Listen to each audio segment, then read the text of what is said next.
Bon, ben, on va commencer. Je me présente, je suis Hervé Le Treut, je suis climatologue, c'est-à-dire directeur d'un institut, Pierre-Simon Laplace, qui s'occupe des problèmes de la physique, surtout du système climatique. Alors avant de commencer la table ronde, je vais en profiter pour dire un mot justement, parce que j'ai réalisé que je suis le seul représentant des sciences naturelles à cette tribune, dans toute la matinée, et que je pense que c'est une chose qui risque d'être appelée à disparaître, le fait d'être seul à parler des sciences naturelles. En tout cas, je l'espère, parce que je pense que les enjeux de la planète elle-même et de comment elle va réagir se complexifient. On est très avancé. Alors, je vais juste prendre une minute pour dire cela, et puis je passerai la parole ensuite aux autres membres de la table ronde. Je crois que autant il y a quelques années, on pouvait voir le problème de la planète comme quelque chose de relativement simple. Aujourd'hui, on est très avancé en fait sur ce problème de changement climatique, et les choses sont beaucoup plus complexifiées.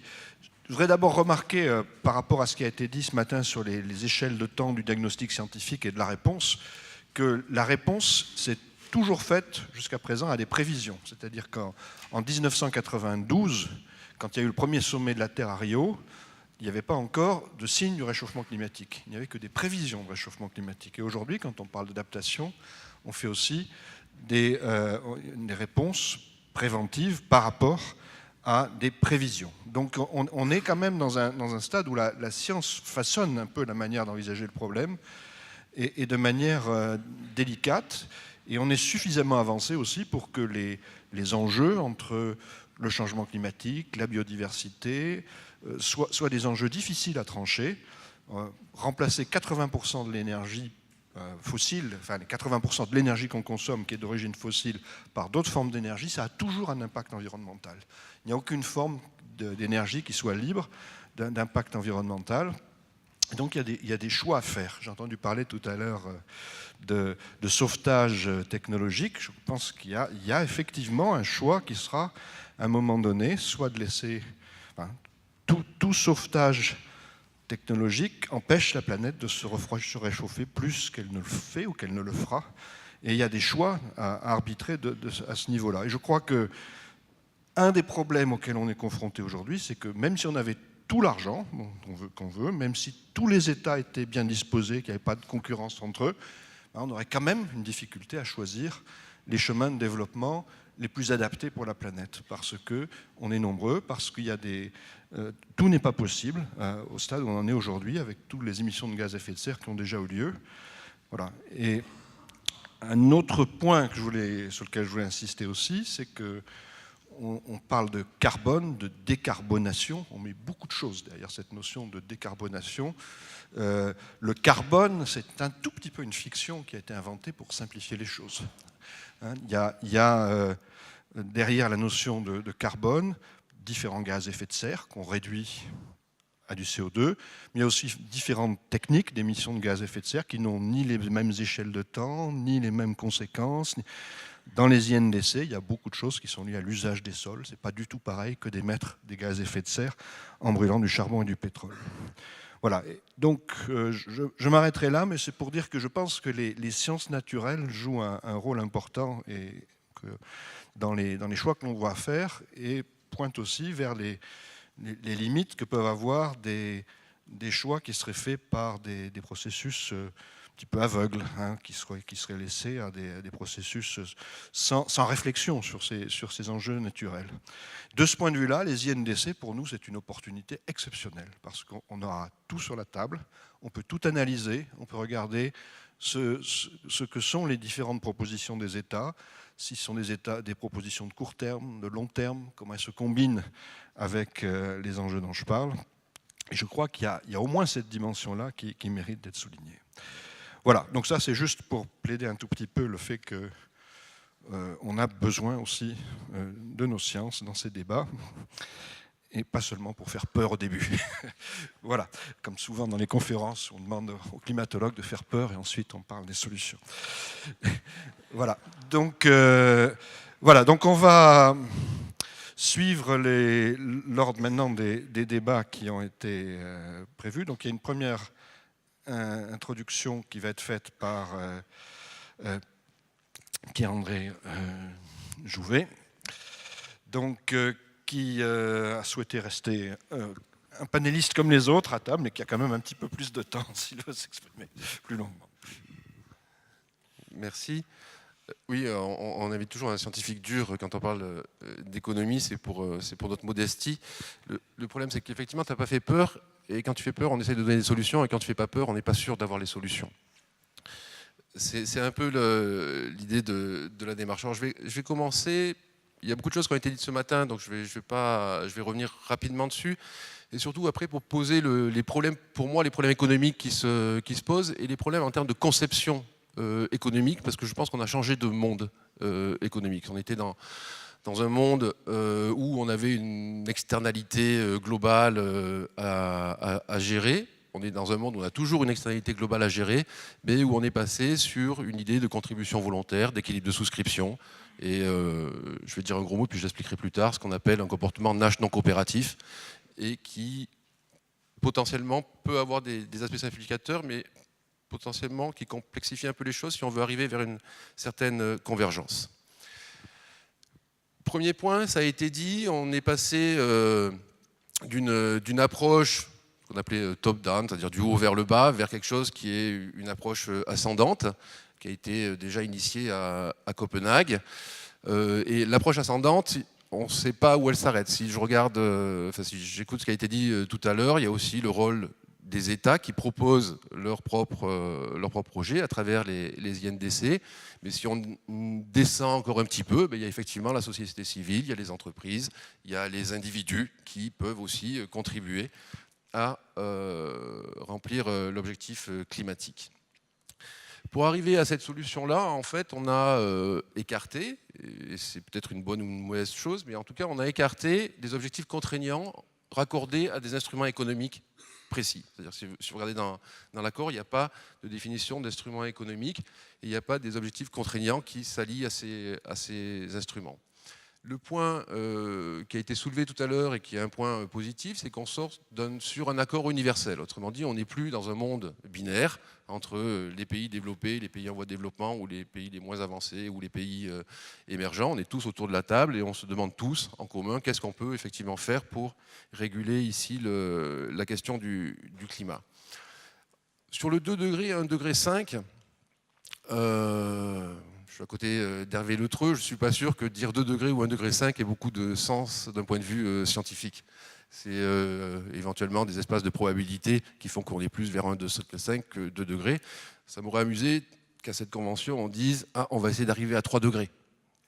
C'est-à-dire qu'on n'a pas encore assez bougé, donc ça chauffe. Là, on revient sur 1,5 degré, mais c'est pour être le plus inclusif possible. Donc on n'a pas vraiment d'objectif chiffré.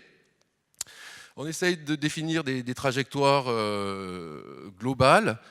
Il y a cette idée qui est beaucoup affirmée entre les émissions et les capacités d'absorption du CO2, soit par des puits naturels, soit par des éléments artificiels. Donc pour moi, ça remet sur la table, en tout cas, la question de la séquestration et le stockage du carbone, ce qui n'est pas une question a priori simple, mais c'est peut-être une voie ou un instrument, en tout cas, qu'on ne peut plus négliger.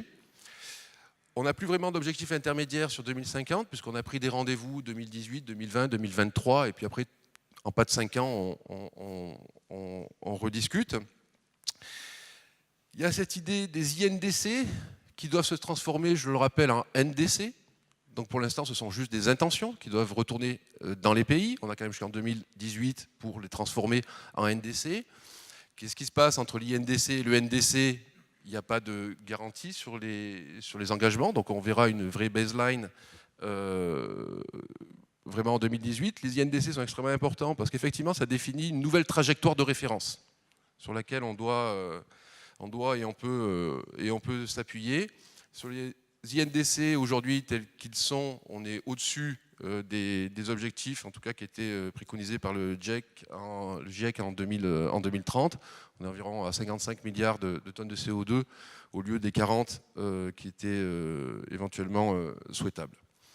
Élément important, on avance un petit peu sur ce qu'on appelle les MRV, c'est-à-dire les mesures Reporting and Verification des CO2. On y avance doucement, chacun à son rythme, avec des méthodes qui ne sont pas véritablement clairement définies, mais ça a été dit ce matin aussi, on peut s'appuyer sur des méthodes qui ont été approuvées par l'UNFCCC. Donc ça, on avance tranquillement. Et puis le second levier, c'est tout ce qui porte sur les transferts, enfin une partie de transferts, et notamment la fameuse question des 100 milliards promis à Copenhague, qui sont effectivement devenus un plancher. Je ferai juste un bémol là-dessus. Vous savez que c'est 100 milliards planchers donc, par an, à partir de 2020. Si on veut être crédible, il faut bien prévoir 100 milliards en 2020, 2021, 2023, 2024, 2025. Donc ce n'est pas 100 milliards qu'on cherche, hein. C'est 500 milliards si on veut être crédible sur 10 ans. Et est-ce qu'on s'assure qu'on a 1000 milliards effectivement sur 10 ans qui seront bien répartis. Et là, il n'y a pas d'éléments qui nous disent comment on les trouve, mais on met un plancher sur lequel on ne peut pas passer dessous. Il y a un élément qui est extrêmement important, pour les économistes en tout cas, je crois, c'est ce qu'il y a dans l'article 6. L'article 6, on part sur une base de volontariat des contributions, on autorise des coopérations entre les parties dans le cadre de cet article. Donc on peut faire des clubs de pays qui ont envie d'avancer ensemble. On peut imaginer dans ce cadre-là qu'il y ait je sais pas, des marchés carbone qui existent dans le monde et qui décident de se relier entre eux. On peut imaginer des accords bilatéraux qui rentreraient dans l'accord ou pas. Quand vous regardez un accord, vous vous demandez qu'est-ce que je ne peux pas faire à cause de cet accord. Si vous posez cette question-là, en gros, il y a très peu de choses que vous ne pouvez pas faire à cause de l'accord. C'est-à-dire que vous pouvez faire des accords bilatéraux sans les mettre dans l'accord. Ça marche aussi. Donc rien ne vous empêche ou vous contrarie pour rentrer vos accords ou pas dans le bilatéraux. Les taxes aux frontières, ça peut rentrer ou pas dans l'accord. Ça peut être une décision individuelle. Il y a un élément qui est important également, ce qui porte, on en a parlé un petit peu ce matin, enfin en début de matinée, c'est sur les transferts technologiques, puisqu'il y a vraiment inscrit la volonté ou la réaffirmation en tout cas de l'importance des transferts technologiques qui sont dans cet accord. Donc cet accord définit bien un cadre, il faut maintenant le remplir et on n'a plus tellement de temps pour le remplir. On a 20 ans entre Kyoto et Paris, en gros, où on change de cadre d'analyse. On n'a plus 20 ans pour se demander si le cadre qu'on a défini aujourd'hui était le plus pertinent. Donc la question, c'est qu'est-ce qu'on peut mettre dedans pour réussir à tenir ces objectifs, à rester quand même sur quelque chose d'englobant, et puis tenir un certain nombre de promesses qui ont été mises sur la table. Si on regarde la situation dans laquelle on est aujourd'hui, on a effectivement des progrès au niveau des technologies, au niveau des expérimentations qui peuvent être faites. Il y a un encouragement très fort sur le renouvelable. On est dans une situation où le pétrole n'a jamais coûté aussi peu cher. Et on sait qu'il y a beaucoup de subventions qui sont données aux fossiles. On sait qu'on a des accords entre acteurs, alors je ne parle pas des États, mais je parle des entreprises ou des acteurs plus territoriaux et qui ont des prises d'initiative qui portent un certain nombre de progrès ou en tout cas de pistes de régulation du climat ou limitation du CO2. CO2, c'est pour faire un raccourci. On a la prise en compte des co-bénéfices, et ça c'est des éléments qui sont essentiels, notamment pour des pays comme la Chine.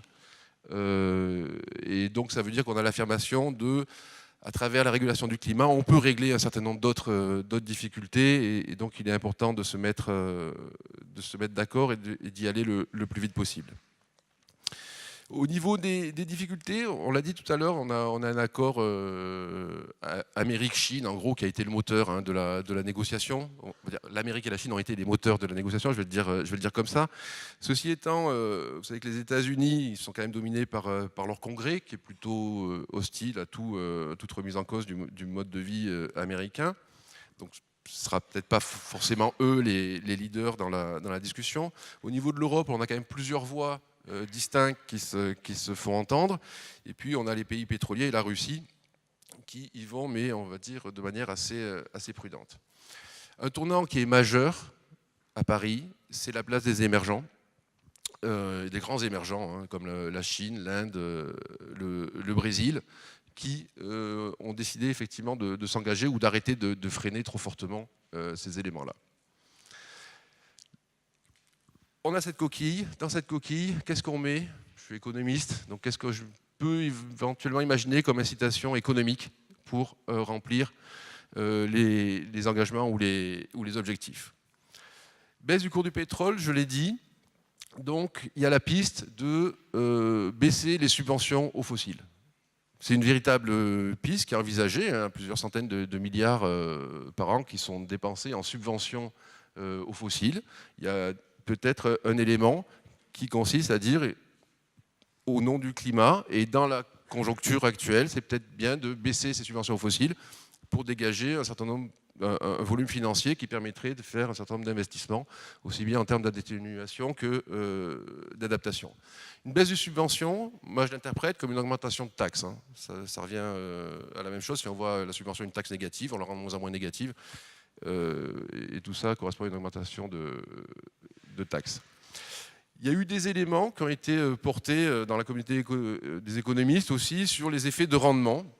C'est-à-dire, et c'est aussi une partie dans l'accord, c'est comment on fait pour réorienter les investissements financiers vers des solutions bas carbone, des technologies bas carbone, des investissements bas carbone. Donc c'est une possibilité à étudier, ces effets sur les rendements, autrement dit, assurer un taux de rendement suffisant pour favoriser ce type d'investissement. Il y avait également d'autres pistes qui restent aussi la piste de la tarification du carbone, c'est-à-dire mettre un prix carbone, parce que si on veut faire des investissements ou déclencher des financements, il faut quand même trouver des fonds à un moment donné, et donc il y a peut-être une piste qui demeure, et je crois qu'elle demeure, et je pense qu'elle demeurera assez longtemps, sur le problème de la tarification du carbone. L'élément de réflexion des économistes maintenant, il me semble, dans quel monde on doit réfléchir? On réfléchit dans un monde de souscription volontaire, de contribution volontaire, donc un monde Nash non coopératif. Autrement dit, tout à l'heure on demandait, voilà, vous êtes 200, vous représentez tous les pays, je vais avoir un accord avec tout le monde. Une des manières les plus simples, c'est vous demander qu'est-ce que vous voulez mettre dans l'accord. Puis je contrains personne à suivre son engagement. Je pense qu'on peut réussir à avoir un accord. Dans un monde Nash non coopératif, donc chacun exprime sa stratégie en fonction de ce qui se pense de celle des autres. Et un élément qui est essentiel dans les INDC, c'est que les INDC servent à révéler cette stratégie. C'est-à-dire que chaque État a mis sur la table ses objectifs stratégiques. Et on verra si, une fois qu'on a cette nouvelle information, donc qui est devenue commune, avec les NDC, on verra déjà s'il y a une variation entre les intentions et les réalisations. Alors, ce qu'on appelle une Nash non coopérative ou équilibre de souscription, point de vue économique, en tout cas, on sait que c'est sous-optimal. Mais la bonne nouvelle, c'est qu'on sait aussi que ça converge à terme. On fait un jeu, moi je vais arrêter. On fait un jeu Nash non coopératif, on le répète, c'est l'idée des rendez-vous tous les 5 ans, et à terme, ça converge. En théorie, ça converge à l'infini. On peut espérer que ça converge un peu avant, parce que sinon on aura un problème de climat, mais je ne suis pas garanti que ça converge en 5 ans ou que ça converge en 10 ans. Et là, on retrouve le problème de la temporalité des décisions et de la manière dont on peut globalement se saisir de ce problème-là. Il y a un dernier point, et il est distinct de la régulation du climat avec des instruments économiques, c'est la promesse des 100 milliards.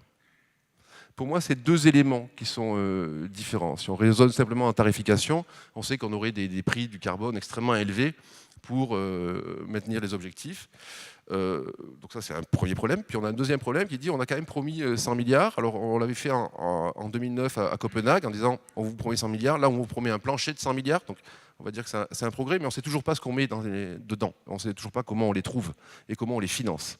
Et je pense que là, on va avoir une vraie difficulté à court terme si on veut être crédible et si on veut garder la belle harmonie ou l'unanimité qu'il y a eu, en tout cas, affichée à Paris. Ce qui veut dire que dans ce monde-là, quand on passe dans un monde non coopératif, la solution qu'on doit imaginer, ou les solutions qu'on doit imaginer, ça ne va pas être un seul instrument, comme on a pu croire à Kyoto, on met un grand marché et puis tout fonctionne. Ça va être une multitude d'instruments qui passent sans doute par une partie de tarification, sans doute par une partie de transfert technologique, sans doute par des instruments financiers pour le faire. Et en tout cas, ce qu'on sait, c'est qu'on doit veiller à au moins deux contraintes, qui sont la participation de tous les États, envoyer les bons signaux incitatifs aux États, mais aussi aux populations. Et ça passe sans doute, et c'est peut-être pas le plus simple, qui est de tenir ses engagements et de tenir les promesses qui ont été faites à Paris. Merci. Merci. Merci beaucoup. Donc, on va faire comme tout à l'heure, les questions sont toutes ensemble à la fin. Donc, on va suivre la table ronde dans l'ordre qui est ici, et qui est aussi l'ordre de gauche à droite. Donc, Patrick Criqui. Et du CNRS. Merci Hervé. Bien, je vais centrer mon propos sur la question des instruments, très grave question. Et je pense qu'en matière de politique environnementale et d'instruments économiques pour l'environnement, je me permets d'emprunter les termes de Claude Cramp, qui est assis ici à droite. Et je crois qu'il ne faut pas confondre les objectifs et les moyens. Et je vais essayer d'analyser cette question en regardant qu'est-ce qui s'est passé avant la COP21 sur la question des instruments, pendant et après. Le pendant, ce sera assez rapide, donc je vais traiter avant tout la question des instruments économiques avant et après. Alors, les instruments économiques avant la COP21, je dois dire qu'il faut reconnaître que la communauté des économistes a fait preuve d'une très grande inventivité dans les mois qui ont précédé la COP21, parce qu'on a vu fleurir toute une série de propositions, de schémas, de dispositifs qui devaient permettre, par la mobilisation d'instruments économiques bien adaptés, finalement de structurer la négociation et de régler en gros de sauver le climat, quoi.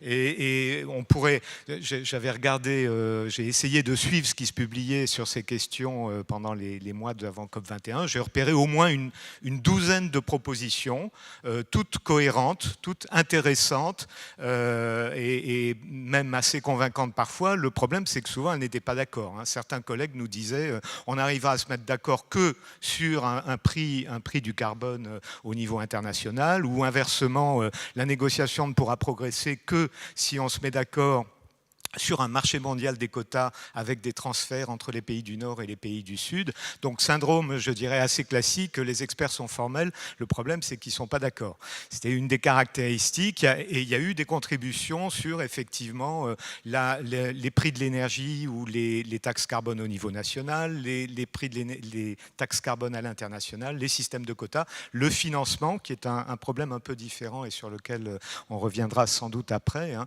comment effectivement utiliser des instruments économiques pour favoriser le financement de la transition. Et donc on avait un espèce de menu proposé par les économistes. Le problème, c'est que ce menu était largement en décalage avec le processus concret de la négociation, tel qu'il s'est en particulier développé après Copenhague. Parce que je crois, on a souvent dit on n'a pas tiré les leçons de Copenhague, etc. Je pense que c'est faux. Je pense que certaines personnes ont bien tiré, et à juste titre, je dirais, et de manière efficace, les leçons de Copenhague. Et je pense que l'ensemble de l'équipe de négociation française en particulier avait bien analysé la situation. Et donc, dans ce qui s'est passé finalement, si on essaye de résumer la situation entre les deux temps forts de la négociation, c'est ce que certains collègues, il y a un très bon papier fait par des gens du World Resource Institute, Université catholique de Louvain et Université de Tsinghua, ils ont appelé ça un bilatéralisme multiple, en analysant en particulier particulier l'évolution des relations entre, évidemment, on l'a dit, les États-Unis et la Chine, mais aussi les États-Unis et l'Europe, et enfin l'Europe et la Chine. Le statut de l'Europe dans la négociation COP21 mériterait, à mon avis, quelques thèses de relations internationales pour étudier exactement ce qui s'est passé. En tout cas, à mes yeux, c'est pas clair du tout, mais c'est une autre question. Donc, décalage entre les... Et dans ce bilatéralisme multiple, finalement, on s'aperçoit que ce qui a été débattu, ce n'était pas du tout des questions d'instruments, et encore moins des questions d'instruments internationaux. Dans une très modeste mesure, j'ai participé un peu à ce mécanisme dans le cadre d'un groupe de contact entre experts chinois et experts français, et on a discuté à 90% des politiques nationales de réduction des émissions de gaz à effet de serre en Chine et en France, mais pas du tout de dispositifs internationaux. Donc décalage entre... Alors ce qui a été un peu inquiétant à un moment, c'est le moment où on s'est dit mais alors si on ne peut pas discuter des... À un moment, il a été... Enfin, on présentait la négociation internationale comme étant sur le bord de capoter et d'aller dans le mur simplement parce qu'on ne parlait pas précisément des instruments économiques internationaux. Bon, l'avenir a montré que heureusement, c'était pas vraiment le cas. Pendant la COP 21, deuxième temps, pendant la COP21, ça a déjà été dit, on a bien vu que la question des instruments économiques, ça relevait des lignes rouges. Et malheureusement, je dirais pas des lignes rouges positives, c'est-à-dire quelque chose qu'on veut avoir, mais des lignes rouges négatives, ce que certains pays ne voulaient absolument pas. C'est bien clair. Hein. Ceux qui ont vu les tweets de Jean-Marc Nollet qui retracent de manière admirable le processus de négociation dans les dernières nuits ont bien vu qu'à un certain moment, les Saoudiens, les Vénézuéliens disent pas question d'avoir une tarification du carbone. Le bloc des pays andins, pour des raisons un peu idéologiques, dit nous, on ne veut pas des approches de marché, il faut des approches holistiques du problème. Au total, à la fin, au moment de l'accord, il reste en effet, que vous avez pu le voir, 3 lignes sur la tarification du carbone, très générale, et plusieurs paragraphes qui évoquent en effet les approches holistiques avec une défiance en quelque sorte, donc encore une fois assez idéologique, sur les mécanismes de marché.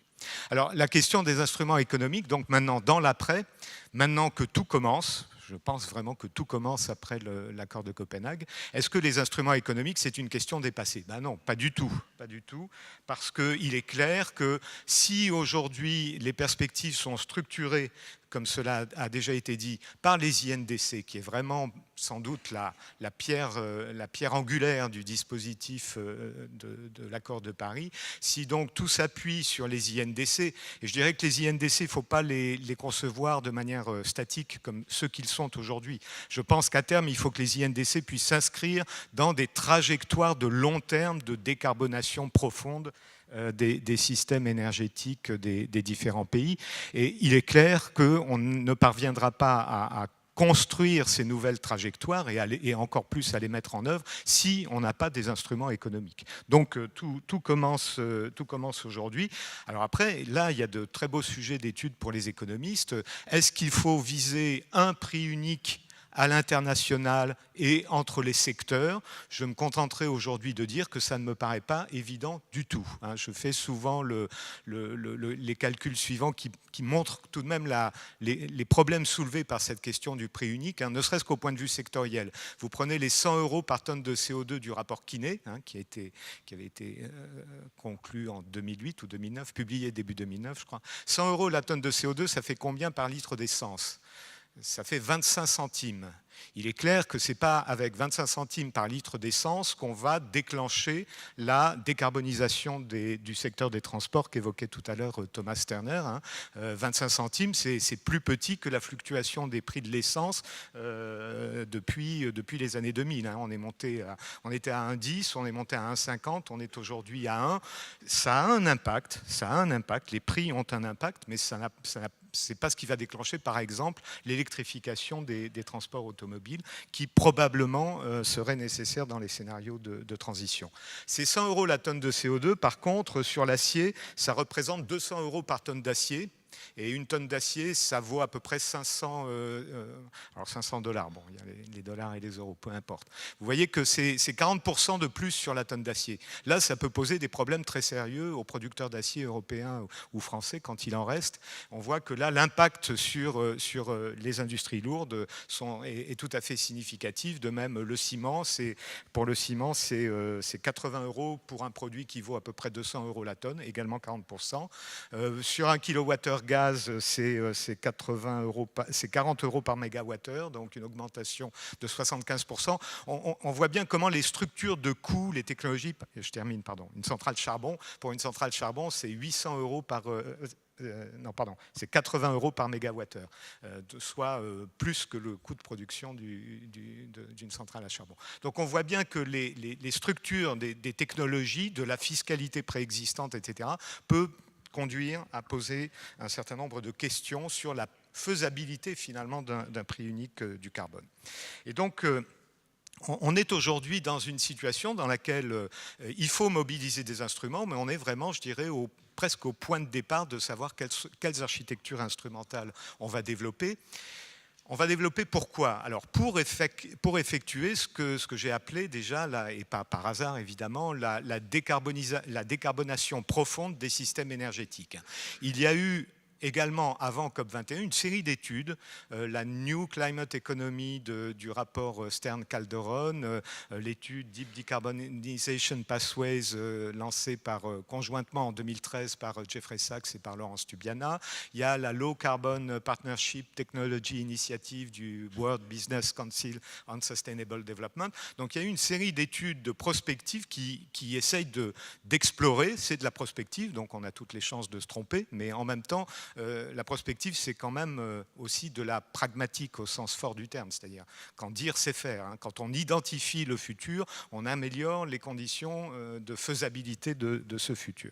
Et donc, je crois qu'on est aujourd'hui, je vais conclure, je pense, sur ce point, on est aujourd'hui au pied du mur et il nous faut construire les systèmes, les architectures instrumentales. Alors, bon, depuis Volkswagen, c'est un peu difficile de parler des normes, hein, mais tout de même, historiquement, on a trois outils qui nous permettent d'avoir des architectures instrumentales. Alors, les prix, les taxes et les quotas qui ont la faveur des économistes, mais il ne faut pas oublier les normes, quand même, parce que les normes, ça peut faire partie du système.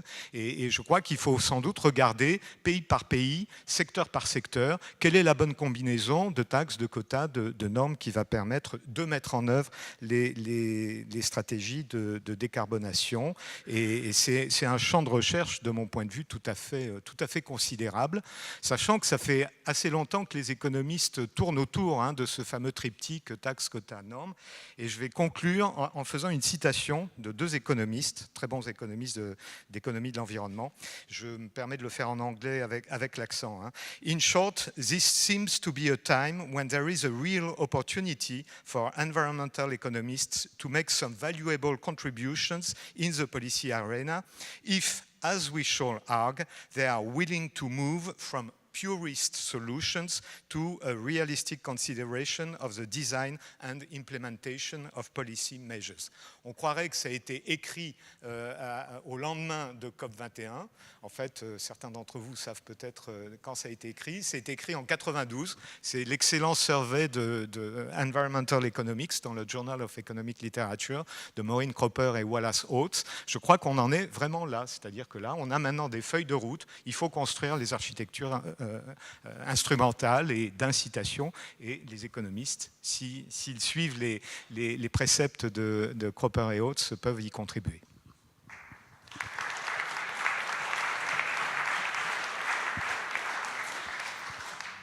Bon, mais merci beaucoup, Patrick. Donc, on va passer à Claude Cramp. Merci à Christian de son invitation. Si j'essaie de résumer l'opinion des orateurs précédents au sujet de la COP21, c'est en gros, c'est pas si mal parce que ça aurait pu être pire. Mon opinion personnelle, c'est plutôt, c'est pas terrible, mais ça aurait pu être mieux. C'est autour de ça que je vais essayer d'expliquer mon point de vue. Donc, ça fait maintenant un peu plus d'un mois que cette conférence est terminée. On a vu un appel universel et enthousiaste pour régler ces problèmes d'environnement en les présentant comme très graves et très urgents. Donc on pouvait penser que les signataires, dès qu'ils seraient rentrés chez eux, mobiliseraient leur opinion et leurs électeurs pour prendre des mesures radicales de mise en œuvre, notamment des intentions qu'ils avaient présentées. Bon, il n'en est rien.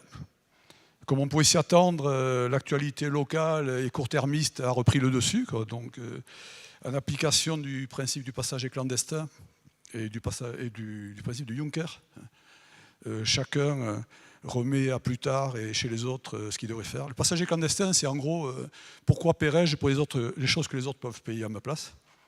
Et les principes du Juncker, c'est nous savons tous ce qu'il faut faire, ce que nous ne savons pas, c'est comment être réélu après l'avoir fait. Et c'est Jean-Claude Juncker qui a dit ça. Et ça, c'est vraiment au cœur du problème que nous avons. Alors nous sommes vraiment loin, je pense, de l'esquisse d'une solution. J'en voudrais pour preuve que, par exemple, dans le discours de l'État de l'Union que le président Obama a prononcé il y a une semaine à peu près, si vous le regardez, il en est encore à essayer de convaincre ses adversaires républicains qu'il y a un problème d'environnement. On en est encore là. Les adversaires républicains qui peut-être prendront la Maison-Blanche en janvier prochain. Donc il en est encore à essayer de les convaincre qu'il y a un problème. Donc vous voyez qu'on est quand même très loin encore de la solution. Alors c'est, je pense, plutôt un exercice très réussi d'ailleurs, diplomatique. C'est-à-dire un exercice dans lequel, pour reprendre un peu c'est un mot de Winston Churchill, je crois, qui disait « La diplomatie, c'est l'art d'envoyer les gens au diable, de telle façon qu'ils vous demandent quelle est la route la plus courte pour y aller. » Il y a un peu de ça, c'est-à-dire qu'on arrive à enrober, à convaincre les gens qu'il se passe des choses très importantes et en fait, ex post, on regarde, on essaie de faire le bilan, on ne comprend pas trop ce qu'il y a vraiment. Alors évidemment, quand on lit des phrases comme les parties conscientes que les changements du climat de la planète et leurs effets néfastes sont un sujet de préoccupation pour l'humanité tout entière, préoccupés par le fait que l'activité humaine a augmenté sensiblement les concentrations de gaz à effet de serre dans l'atmosphère, que cette augmentation renforce l'effet de serre naturel et qu'il en résultera en moyenne un réchauffement supplémentaire de la surface terrestre et de l'atmosphère, etc., etc. On ne peut qu'adhérer, on ne peut qu'être complètement d'accord avec ça. Mais les phrases que je viens de vous lire, ce n'est pas la COP 21, c'est la Convention cadre de l'ONU 1992. Donc cet élan vers le fait qu'il faut résoudre le problème, ça fait quand même presque un quart de siècle qu'on a pris conscience et qu'on l'a écrit. Donc pour moi, l'accord de Paris, c'est ça, essentiellement. C'est rappeler qu'il y a un problème, avec quelques raffinements, mais rappeler qu'il y a un problème. Et pour ce qui est des phases préparatoires, dont on a parlé tout à l'heure, les intentions de résoudre les problèmes avec des solutions particulières, ça me fait penser un peu à une réunion qu'on pourrait appeler les carboniques anonymes. Demain, j'arrête. C'est demain. Et demain, il peut se passer beaucoup de choses. Donc pour moi, ce qui manque, et je pense que je ne suis pas le seul à partager ce point de vue, ce qui manque dans la COP 21, mais Patrick a dit que ce n'était pas vraiment un catalogue de solutions, il a raison. Donc, mais c'est l'amorce de quelque chose qui peut être une solution au problème économique qui est posé, parce qu'on a un vrai problème économique. Le problème économique, c'est un changement de paradigme très important que nous sommes en train de vivre. C'est que pendant longtemps, disons depuis les années 70, là, avec les rapports, vous vous souvenez, les plus anciens, rapports Meadows, le Club de Rome, etc., disant que le monde courait la catastrophe parce que nous allions épuiser les ressources naturelles. Mais les ressources naturelles dont on parlait, c'était les ressources fossiles qui sont sous nos pieds. Alors plus on regarde et plus on s'aperçoit que ces ressources fossiles, il y en a tellement que vraiment il n'y a pas de problème d'épuisement. Donc la vraie ressource rare, c'est le stock atmosphérique qui est au-dessus de nos têtes, puis il y en a d'autres par ailleurs, mais je parle de celui-là ici, dans lequel nous rejetons les produits qui sont fabriqués quand nous utilisons ces ressources rares. Donc il faut s'habituer à l'idée que nous devrions vivre avec énormément de ressources fossiles sous nos pieds et qu'elles doivent y rester, parce que les utiliser va provoquer une saturation de la capacité de l'atmosphère à gérer les gaz à effet de serre. Or, les économistes ont un raisonnement très simple et naïf probablement, qui dit que dès l'instant où une ressource est rare, elle a un coût. Et si elle a un coût, la meilleure façon de régler son usage, c'est qu'elle ait un prix. Bon, partant de ce point de vue, on cherche à examiner un peu mieux la nature du produit en question. C'est un produit homogène. Enfin, il a été homogénéisé par des des calculs qui transforment le méthane en ceci, etc. Mais donc, disons, la tonne CO2 définie est à peu près homogène. Et chaque tonne émise dans l'atmosphère augmente le stock de la même façon, quel que soit le lieu où elle est émise, quelle que soit la date à laquelle elle est émise, quelle que soit la technologie qui l'émet. Donc elle provoque le même coût et donc elle devrait avoir le même prix. Donc c'est le point de départ du raisonnement économique avec lequel nous travaillons. Et donc ce prix, cette valeur, ensuite, étant clairement diffusée, devrait servir de guide à toutes les décisions de consommation, de production, d'investissement.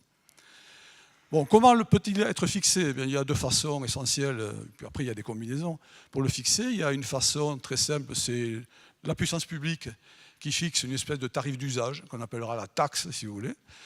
Et l'autre façon, c'est que le marché, par ses offres et ses demandes, fasse apparaître la valeur de cette marchandise rare qui est ici, est la capacité de l'atmosphère à gérer le stock. Mais les États n'aiment pas ça. Les États n'aiment pas l'idée qu'il puisse y avoir un prix pour l'usage de l'environnement. Ce qui est bizarre d'ailleurs, parce que quand vous regardez la plupart des États développés, dans leur corpus législatif, il y a le principe pollueur-payeur. C'est écrit en toutes lettres. Donc on devrait accepter l'idée qu'en payant, on arrive à émettre des polluants, mais évidemment sous réserve qu'on ne dépasse pas les plafonds qui sont fixés par la puissance publique. Et le paradoxe est que si la COP 21, la COP qu'elle soit, refuse l'idée d'un prix explicite, par ses politiques, elle génère la pérennisation de milliers de prix implicites. Parce que l'optimisation en économie, le calcul économique, la recherche opérationnelle nous enseignent clairement que chaque fois qu'on crée une contrainte dans un système économique, on provoque un effet qui peut être mesuré, parce qu'on appelle une valeur duale de la contrainte. En anglais, on dit le shadow price, c'est encore plus joli. Et donc, en fait, en laissant les initiatives de tous les États de façon non coordonnée, chacune lancer sa propre décision en matière de créer des contraintes et tout ce qu'on veut, ou des normes ou des quotas, eh bien, on fait apparaître pour chaque contrainte un prix qui est différent probablement du prix des autres. Et c'est seulement au travers d'un travail de bénédictin que certains économistes acceptent de faire qu'on peut faire apparaître ces prix. Alors évidemment, le fait qu'il soit caché, c'est une aubaine pour les politiques, mais c'est une calamité pour les économistes, parce que justement, on n'arrive pas à vraiment juger, en tout cas pas facilement, si les décisions sont bonnes. Je prends juste un exemple, c'est un travail qui a été fait par nos collègues du MIT, Marc Antonini et Dennis Ellerman. Par exemple, pour la période 2006-2010 en Allemagne, ils chiffraient à 43 € le coût d'abattement de la tonne CO2 si on recourt à des éoliennes, à 537 € le coût d'abattement de la tonne CO2 avec des panneaux photovoltaïques. Donc vous imaginez l'écart gigantesque qu'il y a entre ces valeurs. Au même moment, sur le marché des ETS, c'était en dessous de 10 qu'on était. Donc quand l'économiste voit des telles disparités de valeurs accordées aux différentes technologies, la seule chose qu'il voit immédiatement, c'est que le coût n'est pas minimisé. C'est-à-dire que la solution qui est mise en œuvre n'est absolument pas efficace. C'est-à-dire que même si on se met d'accord sur une cible et que cette cible est abandonnée comme ça aux gens pour qu'ils fassent un peu n'importe quoi, on crée un surcoût gigantesque. Et nous le connaissons en France sous le nom de contribution au service public d'électricité, par exemple, qui augmente tous les ans. C'est-à-dire qu'un surcoût imposé parce que la solution qui a été choisie, non seulement la cible est politique, et après tout, pourquoi pas, ça je suis prêt à l'accepter, mais la solution de mise en place est aussi politique. Alors ça, c'est absolument absurde en termes de coût des finances publiques.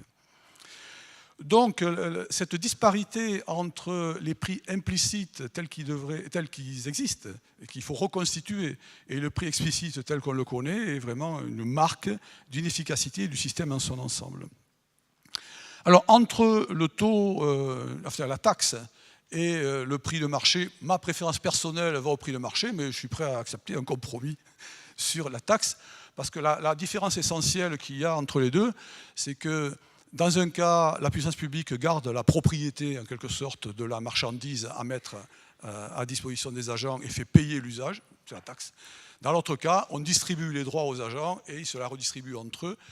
Et ça, c'est quand même une solution hyper utile quand on veut aussi faire de la redistribution entre les pays ou entre les zones ou entre les agents. Parce que l'allocation initiale des droits, à qui on donne les droits, permet de faire cette redistribution de revenus. Moi, personnellement, je ne suis pas le seul à le penser, je pense que c'est la solution d'avenir. Parce qu'en fait, quand on y réfléchit, c'est la solution qui a été adoptée par l'humanité tout au long de son histoire. On l'a d'abord fait pour les actifs matériels, les terrains, les maisons, etc.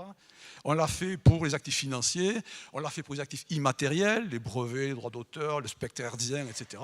Je pense qu'à terme, on le fera pour les biens environnementaux. Pourquoi? Parce que c'est par le prix que les agents se sentent le plus contraints et qu'ils reçoivent les meilleurs signaux. Donc, en résumé, puisque je déborde, excusez-moi, disons qu'en tant que citoyen français et même citoyen du monde, je suis content qu'il y ait un accord passé entre tous ces pays. De ce côté-là, je suis plutôt content, mais en tant qu'économiste, je suis aussi pessimiste après que je l'étais avant sur la capacité que nous avons à régler ces problèmes d'émissions de polluants, qu'ils soient gazeux, dans ce cas, pareil pour le liquide ou matériel. Je m'arrête.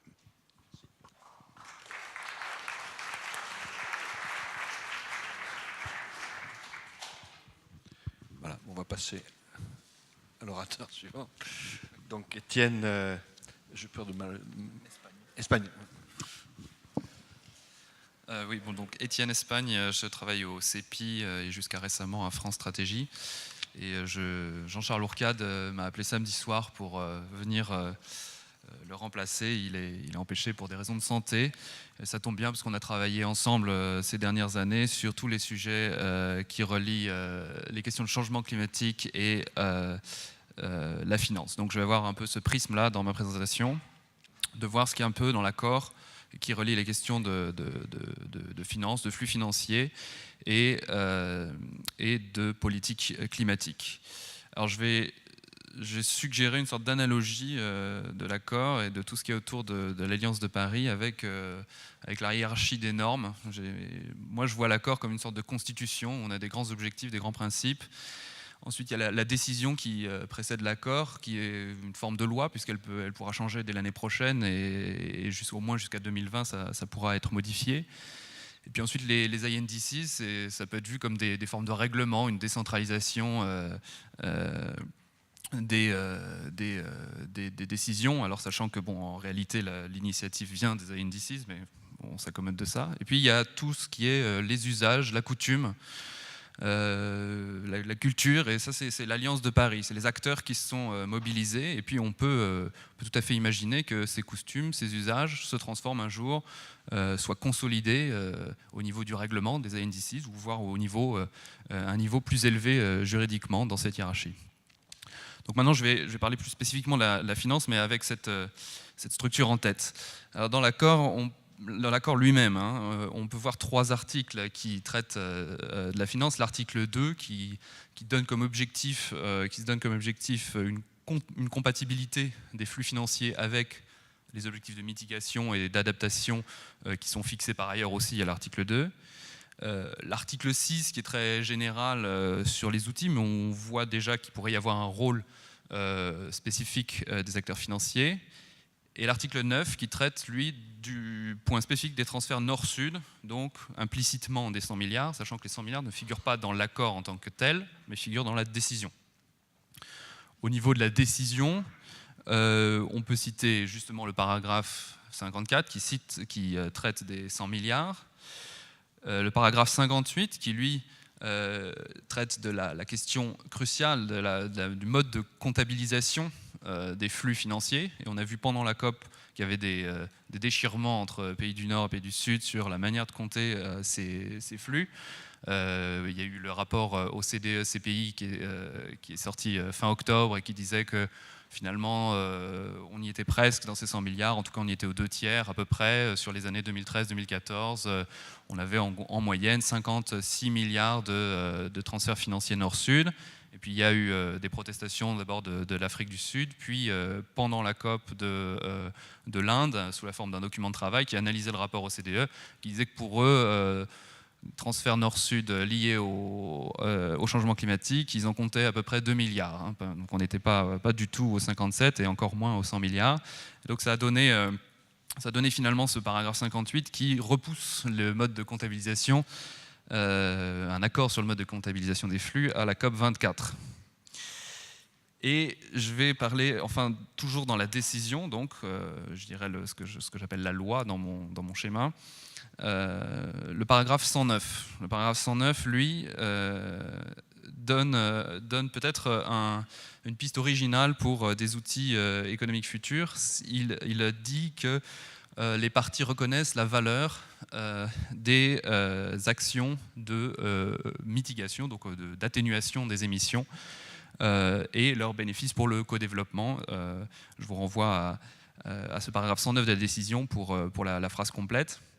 Et donc, à travers cette reconnaissance d'une valeur aux réductions d'émissions, en réalité, on a une forme de dual du prix du carbone traditionnel qui, lui, donne un prix aux émissions. Là, on a l'idée de récompense de réduction d'émissions. Alors, cette phrase, je la connais bien parce que c'est un peu sur c'est le résultat de quelques années de travaux qui ont regroupé des laboratoires français comme le CIRED ou Entreprises pour l'environnement. Ça, c'est pour la France.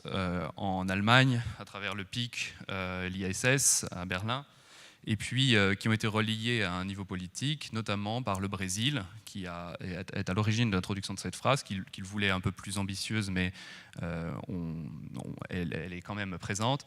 Et puis l'Inde également, qui a soutenu cette idée de pouvoir finalement rationaliser un peu tout ce qui pouvait être, et qui a été très bien souligné par Claude Cramp, tout ce qui pouvait être subvention vers des énergies renouvelables. Effectivement, il y a beaucoup de gâchis, d'inefficacité. Donc le fait de s'accorder sur une valeur, une valeur pivot qui orienterait ces nouveaux investissements pourrait être intéressante. Alors, je voudrais poursuivre ensuite. Donc, je ne vais pas parler des INDC particulièrement, mais je vais parler plus des usages de la coutume, de tout ce qui a entouré finalement la COP21. Et c'est peut-être là qu'il y a eu le plus d'innovation sur le plan financier, et en particulier au niveau des banques centrales et des questions monétaires. Alors, il y a beaucoup de travaux qui ont été faits ces 2-3 dernières années par l'UNEP Inquiry. Et puis, ils ont trouvé un relais chez certains gouverneurs de banques centrales, aussi bien dans les pays en développement, Inde, Bangladesh, Brésil, Chine, que chez certaines banques centrales aussi de pays développés. Et on pense en particulier à l'Angleterre, où la Banque d'Angleterre, à travers son gouverneur McCartney, a reconnu et insisté de plus en plus lourdement sur la question du changement climatique comme risque systémique pour le secteur financier. Il détectait 3 formes de risques. Risque physique, sur la détérioration d'un actif qui peut entraîner ensuite des effets en chaîne sur le système financier. Risque de transition, si on impose un changement trop brutal pour la transition carbone, ça aussi peut entraîner des disruptions au niveau du système financier. Et puis enfin, intéressant aussi, le risque légal. C'est-à-dire qu'à l'image des cigarettiers il y a quelques décennies, il pourrait se trouver que des procédures soient lancées à l'encontre des entreprises qui auraient été considérées comme responsables du changement climatique et qui le savaient à une certaine époque. Et donc il y a un risque légal, c'est le 3e risque qu'identifie McCartney. Beaucoup de mesures sont prises dans ce domaine-là, qui ne fait pas partie de la COP, mais dont toute la dynamique a profité de la COP. Alors je vais juste conclure sur une dernière chose, c'est cette vision du changement climatique comme risque pour le système financier devrait en fait être élargie à la question d'un risque systémique plus large. Martin Weissman analyse toujours les incertitudes liées au changement climatique en montrant qu'on a des courbes de distribution qui ont des queues épaisses, et c'est très semblable à ce qui s'est passé en 2008 pour le secteur financier. On a des événements catastrophiques qui ont une probabilité faible, mais très loin d'être négligeable, de se produire. Et donc, plutôt qu'une approche finalement de l'externalité carbone comme devant être internalisée en mettant simplement un prix qui est assez certain, peut-être essayons d'avoir une approche plus assurantielle, en se disant qu'il faut plutôt essayer de se préserver de ces risques catastrophiques et Et cela implique peut-être des mesures de politique économique un peu différentes. Voilà, je vous remercie.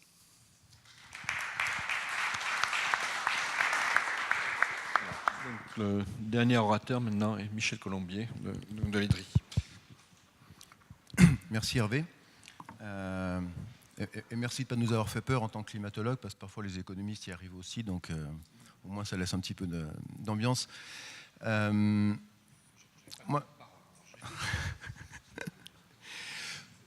je voulais réagir à deux ou trois choses, et puis évidemment vous donner mon point de vue sur cette question des instruments économiques dans le cadre de Paris. Réagir parce que il me semble que la question qu'on a quand même, c'est d'essayer de penser le monde tel qu'il est, le monde réel. Dans le monde réel, finalement, par rapport à ce qui a été dit il y a 2 minutes, moi, j'ai pas le sentiment qu'on ait jamais, depuis le début de l'humanité, ni décidé d'un prix du foncier au niveau international, ni fait une redistribution des droits fonciers. Certains pays l'ont fait, mais ça leur a amené quelques difficultés. Quand ils ont lancé des réformes agraires en Amérique latine, par exemple, ils ont eu quelques difficultés aux frontières. Donc, on n'a pas réussi à faire ça de façon très homogène. Donc, la question, enfin, il me semble que la question, c'est pas de renégocier l'accord tel qu'il a été négocié là, ni d'être optimiste ou pessimiste, comme certains le disaient ce matin. C'est de se demander qu'est-ce qu'on a entre les mains et qu'est-ce qu'on peut en faire. Ce qu'on a entre les mains, c'est quelque chose qui est, je pense que vous l'avez discuté, j'étais pas là au début, qui est le fruit d'une évolution qui s'est faite dès après Copenhague. Et là, je suis d'accord avec Patrick, il y a un certain nombre de leçons qui ont été prises. Et une de ces leçons qui était importante, et je crois qu'il faut comprendre que Paris construit là-dessus, c'est pas du tout que la question des instruments économiques ou de l'économie n'est pas importante, absolument pas, et ça je vais y revenir, mais c'est que la question de l'instrument économique ne peut pas, de façon pragmatique, parce que c'était la leçon d'un certain nombre de choses à Copenhague, n'est pas l'acte fondateur politique de la coordination et d'une décision internationale d'agir sur le climat. Donc c'est très différent. C'est pas de dire on ne veut pas faire de l'économie, et on va y revenir, il y a beaucoup d'économies maintenant à développer, mais ça a déjà été dit par les autres, mais c'est de dire c'est pas l'acte économique qui peut être l'acte fondateur d'une décision collective. Ça n'a pas fonctionné. Néanmoins, moi dans Paris, je vois beaucoup d'économies. Alors Paris, c'est d'abord évidemment une économie politique, ça je pense que vous en avez parlé dans la table ronde avant, j'ai entendu ces mots d'universalité, etc. C'est la reconnaissance premièrement que les transformations face auxquelles on est, c'est évidemment des transformations lourdes, complexes, des transformations de mode de production, des transformations de mode de consommation dans à peu près tous les secteurs de l'économie, l'agriculture, l'énergie, les villes, etc. Et ces transformations, vous l'avez dit à la fin de la discussion précédente, elles doivent s'appuyer sur un processus démocratique, sur une participation citoyenne, etc. Ce n'est pas des transformations neutres. C'est des transformations dont on a besoin que les sociétés s'emparent, le souhaitent, fassent l'objet de débats. Et une des reconnaissances de Paris, c'est que les États, nations, restent quand même des lieux privilégiés de ce débat, pour l'instruction de ce débat, etc. Je n'ai pas dit que c'était des lieux suffisants en soi, ni que c'était des lieux qui amenaient systématiquement aux bonnes solutions. On peut critiquer les solutions des voisins, on peut déjà s'occuper de nos solutions à nous, mais la reconnaissance qu'on a besoin de ces lieux d'instruction, d'un changement qui est un changement majeur par rapport à ce qu'on fait depuis un siècle pour trouver de la prospérité sur la planète.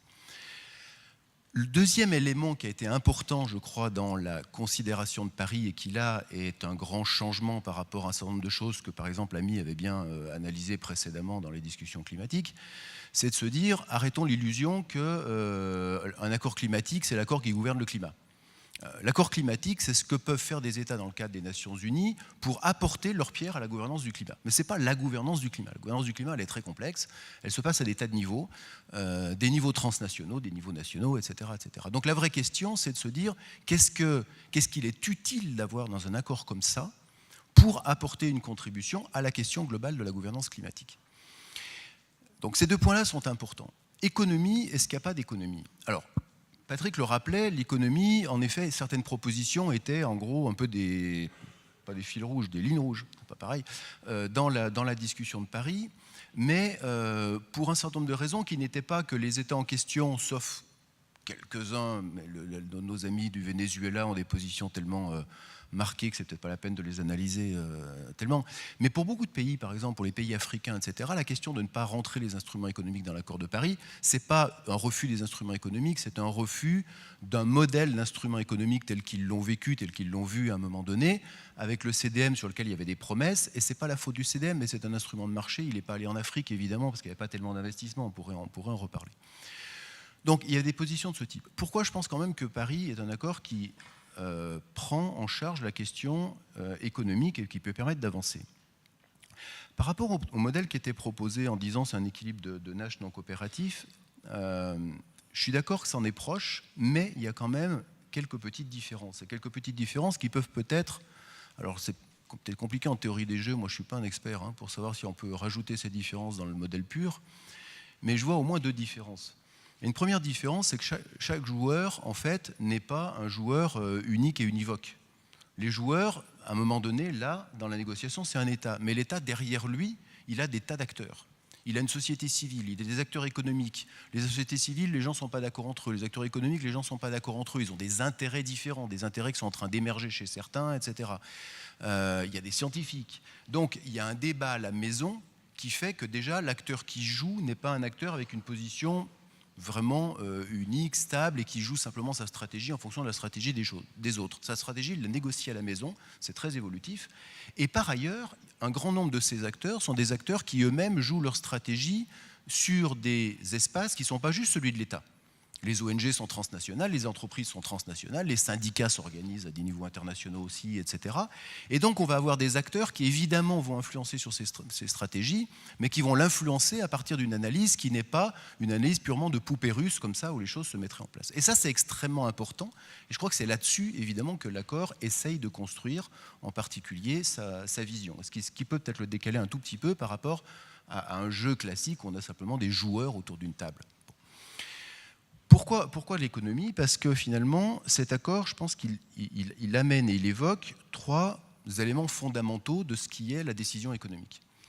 Bien sûr, la décision économique, c'est des prix. Et là, je rejoins tout à fait tous les gens qui disent on va avoir besoin, entre autres, de prix, sachant qu'il y a plusieurs façons de mettre des prix dans le système économique. Et en effet, la norme en est un. Alors des fois, ça marche bien, des fois, ça marche moins bien. Il y a plusieurs façons de mettre des prix, les marchés, etc. Mais en gros, la décision économique, on a besoin à la fois d'un système de prix. Et on a aujourd'hui un système de prix qui est aberrant, sauf certains pays qui, d'ailleurs, ont fait des efforts là-dessus depuis déjà un moment et qui nous montrent un petit peu la voie et qui montrent d'ailleurs à quel point la constitution d'un système de prix est aussi une négociation sociale, un contrat social qu'on passe dans un pays parce que les effets redistributifs sont importants, parce que la possibilité de le faire en lien avec une réforme fiscale, en lien avec un modèle énergétique pour mener une transition donnée qui en Suède n'est pas la même que celle qu'on doit faire en France, qui n'est pas la même que celle qu'on doit faire en Inde, est quelque chose d'important. Les prix. Deuxième chose, c'est la finance. La finance, c'est pas pareil que les prix. La finance, c'est quand je suis entrepreneur, est-ce que j'ai un système de prix, mais est-ce que je peux avoir accès à l'opportunité comme offre ce système de prix? Est-ce que je peux mobiliser les moyens d'avoir accès à cette opportunité? Et puis la troisième question, qui est quand même fondamentale dans la décision économique, c'est l'opportunité elle-même. Qui se lance dans une action quelle qu'elle soit, de développer une technologie, de faire un investissement chez lui en tant que domestique, en tant qu'entreprise, en tant que collectivité locale? Un investissement, c'est d'abord une perspective, c'est d'abord se dire c'est un investissement, j'en ai besoin, il a un devenir, etc. Et donc c'est une vision, c'est une anticipation. Et je pense que c'est là où la question de l'accord de Paris, d'un accord quel qu'il soit, est absolument important, c'est de considérer que c'est finalement cet élément-là, la question de constituer des alignements d'anticipation, qui est l'acte fondateur politique dont on a besoin à un moment donné pour permettre ensuite aux autres éléments économiques de pouvoir être mis en place progressivement par les acteurs dont c'est la responsabilité et qui ne sont pas les ministres qui sont à Paris. Si Laurent Fabius était revenu en France en disant « j'ai révisé les objectifs du débat énergie qu'on a eu et finalement maintenant c'est moins 60% d'émissions en 2030 et on a décidé d'une taxe sur l'énergie en France qui sera négociée aux Nations Unies », je pense qu'il aurait eu des problèmes avec ses citoyens français. Il a besoin de négocier ses trajectoires, ses objectifs, etc. ici. Par contre, on a besoin pour le faire d'une vision collective. Et c'est sur la création de cette vision collective, je pense qu'il faut juger Paris, sachant que j'étais pas dans la première table ronde, et d'ailleurs c'est de ma faute si Mathieu, et merci à lui, a accepté de changer, puisque je ne pouvais pas y être. Donc je ne vais pas discuter ce point-là. On peut discuter Paris de ce point de là, et il y a des forces et des faiblesses dans la capacité de Paris à créer cette vision collective. Mais je pense que c'est vraiment là-dessus qu'il est important. Est-ce qu'il est capable de la créer?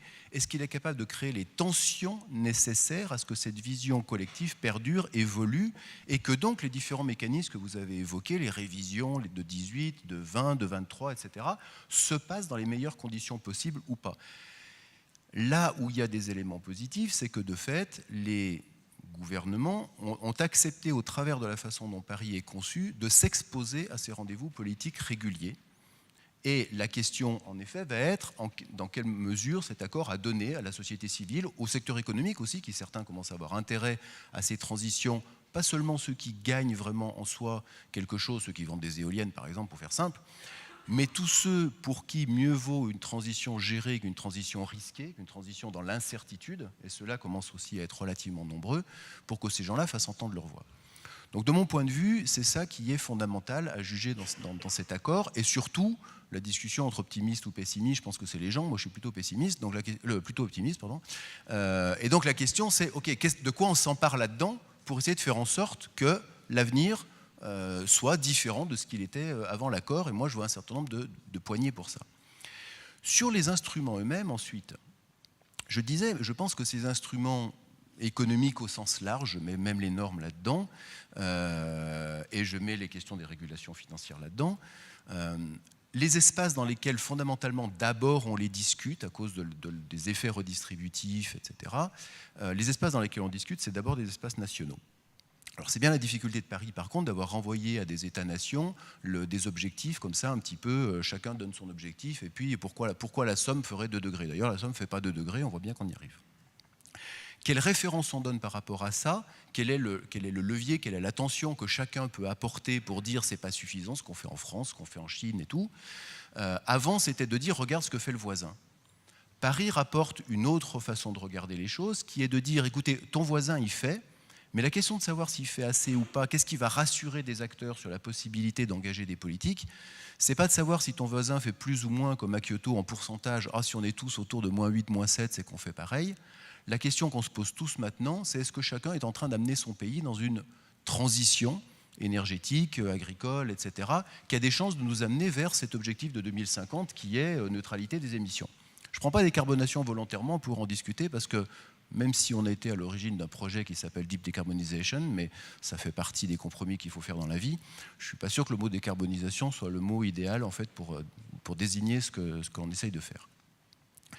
Donc la référence maintenant pour chacun, et ça c'est important pour une société civile récriminante, pour des acteurs économiques, etc., la référence c'est on a 30 ans pour arriver à ce système d'émissions très très basses, parce que finalement équilibre avec les absorptions possibles étant donné ce qu'elles sont, c'est 30 ans pour arriver à une société qui est profondément transformée. Ça c'est la base de la discussion sur les instruments économiques qu'on peut avoir dans chacun de nos pays. Et par contre, évidemment, l'accord doit nous permettre de constituer des alliances internationales qui doivent à la fois ajouter plus d'efficacité, permettre des convergences, etc. Ça ne va pas de soi.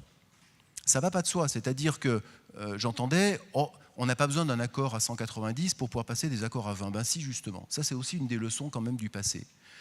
On est incapable de prendre sur la scène internationale des accords, par exemple en G20, des accords en G7, sur ces domaines-là, s'ils ne sont pas, entre guillemets, légitimes dans un cadre international. Et ça, c'est super important et on l'a vu dans le passé. On n'arrivait même pas, dans le cadre d'un G20, à exprimer l'objectif de 2 degrés avant Copenhague. Pour un certain nombre de raisons. On arrivait à en discuter, on n'arrivait pas à l'exprimer. Donc on a besoin d'une légitimité pour prendre des accords comme ça. Ça, c'est le premier point qui est important. Le deuxième, c'est qu'on a quand même changé, du coup, de paradigme. Oui, très certainement, les instruments économiques vont pouvoir et vont plus facilement arriver à converger ou à s'aligner. On aura besoin d'avoir des discussions, c'est intéressant parce que quand on va en Chine aujourd'hui, elle se pose les mêmes questions que celles qu'elle jugeait non légitimes quand l'Europe se les posait. C'est-à-dire qu'elle est en train de se dire, tiens, moi je développe une tarification du carbone et je développe des politiques, ça commence à me poser des problèmes de compétitivité vis-à-vis de mes voisins du sud-est asiatique. Là. Donc la Chine est en train de se poser, on est en train finalement d'avoir les mêmes problèmes et donc finalement d'avoir besoin aussi des mêmes solutions. Par contre, il y a quelque chose qui va peut-être disparaître, de la vision, malgré l'article 6, sur lequel les gens font de l'exégèse. C'est le modèle, la vision des grands transferts internationaux sous le mode marché. Et ça, j'attire votre attention là-dessus. C'est-à-dire que dans cet article 6, on voit très bien pouvoir se continuer des modèles de type de ce qu'est devenu RAID. C'est-à-dire un mécanisme de marché éventuellement sur la façon de distribuer l'argent, mais un mécanisme qui en amont, comme le disait quelqu'un tout à l'heure, n'est pas appuyé sur une demande de marché. Là, en l'occurrence, maintenant, ce qui marche dans RAID, c'est des fonds. Ce n'est pas une demande de marché. On va avoir des choses comme ça. On voit très bien comment, sous l'article 6, on peut avoir des mécanismes qui sont des mécanismes de type compensation d'acteurs privés. Ça, oui, il peut y en avoir. Grands mécanismes de transferts internationaux, attention, à partir du moment où des pays vont vouloir la légitimité politique de ce qu'ils font chez eux, de leur transformation, et je vous invite à lire certaines ANDC, c'est déjà très clair dedans, ils n'ont pas du tout envie de laisser à des pays soi-disant financeurs les réductions d'émissions qui correspondent. Ils disent, et c'est normal, politiquement, ce qui se passe sur mon territoire, c'est à moi, c'est mes réductions. Donc vous pouvez venir y faire du business, vous pouvez venir avec la solidarité ou des fonds financer des actions. Il peut y avoir des actions de compensation, ce qui est très différent, indépendamment des pays. Mais par contre, la vision de transfert important, comme on a pu à un moment donné les organiser sur le CDM, je pense qu'elle va être très difficile dans le cadre du nouvel accord. Il faut penser ces transferts autrement.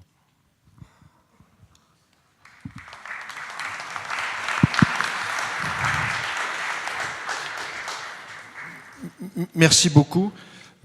J'ai peut-être juste rajouté, enfin, je suis tout petit peu frustré, je n'avais pas réalisé qu'en étant président, je n'ai pas tant de paroles. Je voudrais rajouter une ou deux choses, et puis je laisserai avec une question à la fin, et je laisserai ensuite la salle poser des questions, mais je vais essayer d'être très rapide. La première, je voulais quand même dire qu'en tant que, justement, climatologue physicien, il y a 6 ans à peu près, on était empêtré dans des problèmes de débat assez difficiles avec des climato-sceptiques. On avait des collègues en Angleterre qui étaient devant des tribunaux universitaires. Donc, d'avoir un accord qui est celui qui était validé par tous les chefs d'État de la planète, disant qu'en fait, le problème est suffisamment sérieux pour qu'il faille se débarrasser du pétrole dans la deuxième partie de ce siècle, du pétrole, du charbon, du gaz naturel, j'ai du mal à penser que ce n'est pas un point d'appui pour quelque chose. Et vraiment, en tout cas pour nous, ça représente quelque chose qui est presque miraculeux par rapport à ce qu'on a vécu il y a 6 ou 7 ans. On a fait beaucoup de conférences, on se heurte toujours à un climato-scepticisme qui est résiduel et qui est puissant. Mais d'avoir cet accord-là, je trouve que c'est quelque chose... J'arrive pas à comprendre que ça ne puisse pas être un point d'appui pour des investisseurs, pour des mouvements dans la société, voilà. Ça, c'est un premier point que je voulais dire. Le deuxième, c'est qu'il y a une chose dont je n'ai pas du tout entendu parler ici, c'est la notion de pénalité climatique. C'est-à-dire le fait que finalement le climat, il commence à changer, et puis que malgré tout, ça peut faire peur aux gens.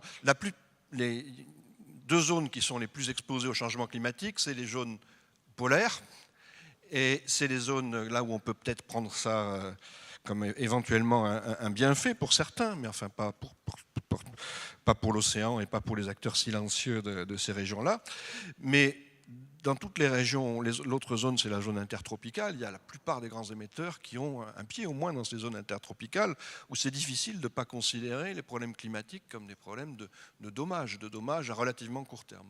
Donc, je voulais signaler ça parce que j'ai toujours l'impression qu'on en parle un tout petit peu comme un phénomène abstrait et pas comme un phénomène qui peut apporter des inquiétudes réelles aux uns et aux autres. Voilà, alors ma question, et puis après on fera peut-être un jeu des questions, c'était de savoir si les politiques financières sont capables d'arbitrer entre des choix, on voit dans les INDC des choses extrêmement différentes, des choix de très court terme, on peut stocker capter du méthane par exemple de manière facile, rapide. On peut aussi faire des choix sur l'usage des sols, sur la reforestation, les forêts gérées, etc. Et puis des choses qui sont des problèmes d'infrastructure, mettre en place des réseaux de chemin de fer, des choses qui se font sur le long terme. Et on sait on aura bien besoin à la fin, si on veut vraiment se débarrasser de tout le charbon, le pétrole, le gaz naturel, ne pas se retrouver dans une impasse à ne faire à la fin que ce qui prend le plus de temps. Et donc je voulais savoir si effectivement cette hiérarchisation des tâches entre ce qui est plus facile, qu'on peut faire tout de suite, ce qui est plus difficile, qui prendra plus de temps et qu'il ne faudrait pas attendre de faire à la fin, le marché a une solution pour ça. Voilà. Alors peut-être on va passer...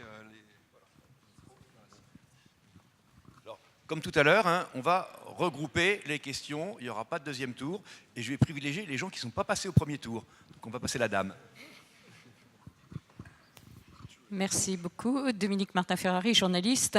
Je suis étonnée, depuis ce matin, à aucun moment les économistes n'ont fait de lien entre la négociation donc COP21 et les objectifs de développement durable. Et donc j'aurais voulu savoir quand même s'il n'y a pas un moment où les deux peuvent converger et redevenir des lieux d'investissement et d'outils plus systémiques, puisqu'on a parlé tout à l'heure d'outils systémiques. Merci.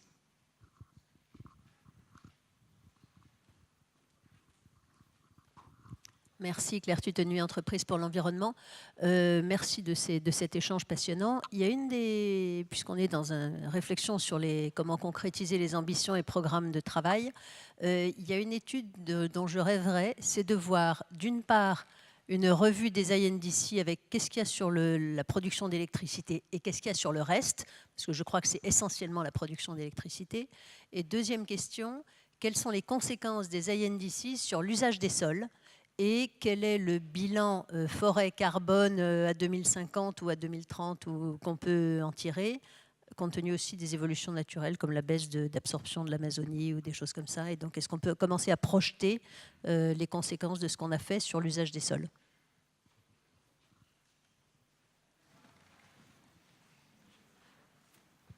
Ils se mettent dans les coins en plus.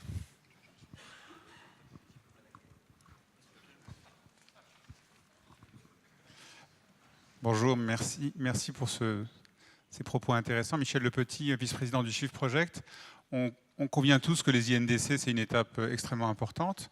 Il y a un groupe français, parmi une dizaine d'autres groupes, si j'ai bien compris, qui a travaillé sur ce sujet pour préparer l'analyse profonde des INDC. Et c'est un travail énorme puisqu'on voit la disparité de ce qui a été produit. Puisqu'il y a 2 membres du groupe qui seront à la table, peut-être même plus d'ailleurs. Est-ce qu'on pourrait nous dire ce qui va devenir de ce... Que va devenir ce groupe? Est-ce qu'il est prévu plus de moyens? Est-ce que l'État va donner des moyens et des ressources pour que la France ait un pôle de compétences pour l'analyse des INDC et pour l'accompagner au moins dans les 15 ans qui viennent?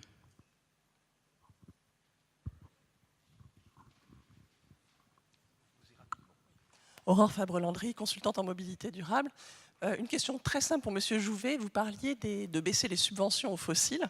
Est-ce que vous pourriez juste préciser où elles sont données et la forme qu'elles prennent? Merci. Alain Edelberger, spécialiste en traitement des déchets dangereux.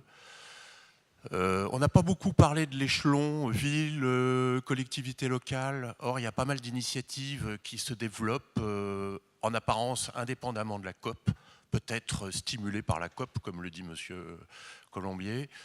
Voilà, donc c'est pas vraiment une question, c'est plutôt une exhortation. J'exhorte les maires, qui sont peut-être présents ici, les électeurs, à prendre des tas d'initiatives, comme il y a à Bagneux, où on a utilisé la géothermie, ou encore la petite île au Danemark, Sonderborg, je crois, qui a prévu d'être privé, de plus avoir de carbone à partir de 2030.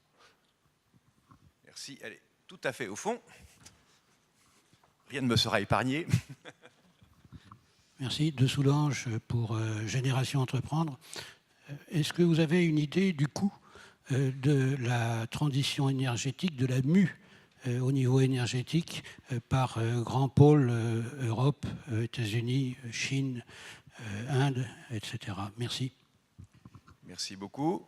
Bon, ben écoute Hervé, je te laisse le soin d'organiser la fin de notre table ronde. Je pense qu'on va laisser les... En essayant qu'on ne mange pas à 2 heures, quoi. Non, tous les membres de la table répondre aux questions pour lesquelles ils se sentent compétents. je pense qu'on va reprendre le même ordre qu'on a pris tout à l'heure. Patrick. Alors, je vais sélectionner une ou deux questions, enfin deux questions dans l'ensemble. Sur la question, est-ce que le marché peut donner, alors ta question Hervé, est-ce que le marché peut donner des solutions de long terme?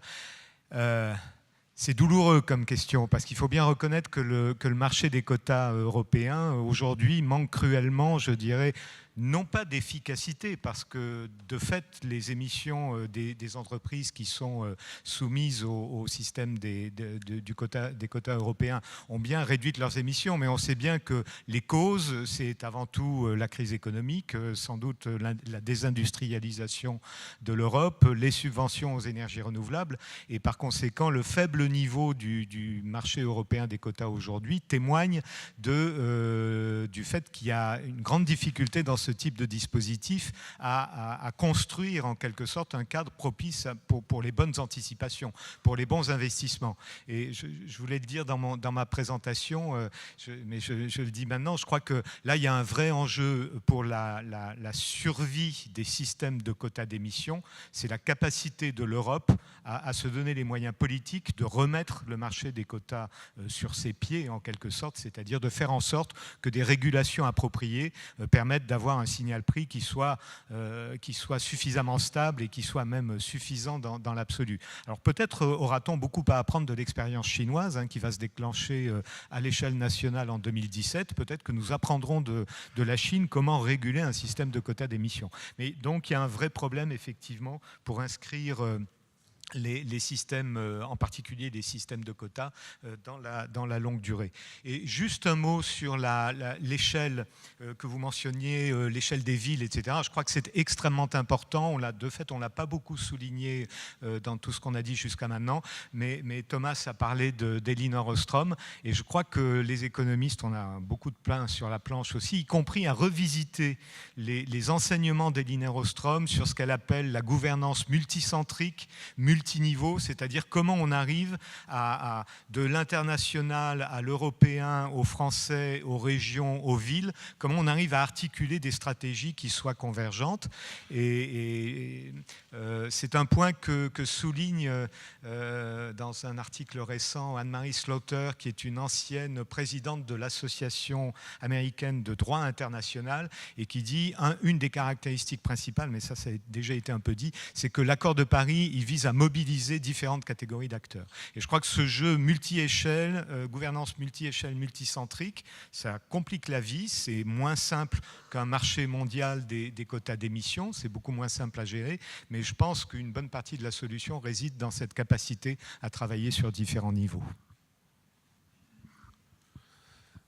Alors, il y a une question directe sur les subventions aux fossiles. En fait, il faut faire attention dans les subventions aux fossiles, puisqu'il y a des subventions qui sont là aussi pour des raisons sociales. D'accord, par exemple, je discutais mais en Inde, et puis après il y a tout un pan de subventions qui est on baisse le coût d'utilisation du fossile en donnant une subvention à la pompe, ça c'est possible. Il y a des subventions aussi sur la prospection de nouveaux puits, de nouveaux gisements, et donc il ne faut pas dire que toutes les subventions sont à mettre ou à jeter. Il y en a qui peuvent être socialement utiles, et il y en a par contre qui sont climatiquement totalement aberrantes. Donc je pense que c'est plutôt sur celle-là qu'il faut essayer de voir. Sur la politique financière, c'est bien le rôle de la finance, de rendre des investissements qui auront un effet à long terme et de les rendre possibles sur le court terme. C'est par définition ce que doivent faire les marchés financiers. Dernier point, puis je serai aux autres intervenants le soin de répondre à un certain nombre de questions, mais sur le lien de la COP21, les objectifs de développement durable, c'est un peu l'idée qu'on avait dans l'agenda des solutions quand même. C'est une esquisse, je ne dis pas qu'on a collé les deux, mais en tout cas c'est un début sur ces éléments-là. Et après il y a toutes les questions biodiversité qui soulèvent encore beaucoup d'autres problèmes. Je dirais juste un mot peut-être sur l'adhésion des agents économiques à un système, quel qu'il soit, quand il est contraignant. Par exemple, on parlait tout à l'heure du système des ETS, des quotas d'émissions au niveau européen. Bon, on en dit beaucoup de mal, on dit beaucoup de reproches, mais ça fait quand même 10 ans maintenant que 12 000 entreprises, gros pollueurs, ont rentré dans leur business model l'idée qu'il faut payer pour rejeter des gaz à effet de serre. Que si je veux produire l'électricité en utilisant du charbon, je dois acheter deux choses, le charbon et le droit de l'utiliser. Et donc, ça ne se fait pas instantanément, ça prend du temps. Il faut que les gens comprennent qu'il y a un intérêt commun ou un intérêt individuel. Je repense par exemple à la taxe carbone qui existe en France. Elle est apparue, pas de façon magique, il ne faut pas exagérer, mais il y a eu une époque où elle était refusée de façon systématique. Et puis maintenant, on en a une. Et les gens trouvent normal qu'il y en ait une finalement, même si ça tape dans leur portefeuille. Donc les choses ne se font pas instantanément, ça prend du temps.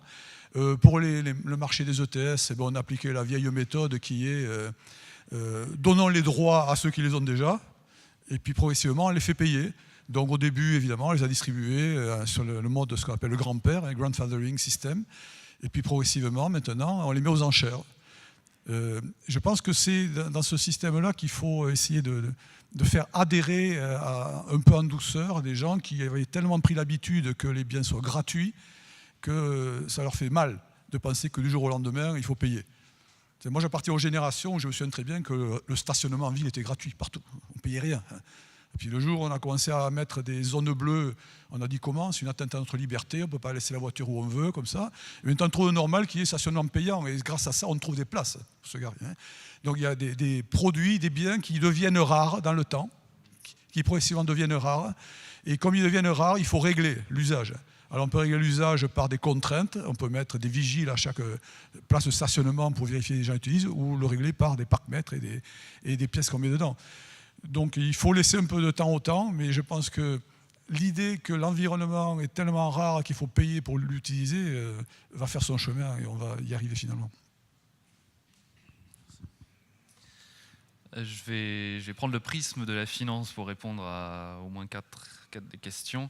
L'articulation court terme, long terme, d'abord évidemment. On voit qu'à court terme, les prix directs du carbone qu'on arrive à mettre en place sont limités. Alors il y a une marge de progression, on se donne des trajectoires.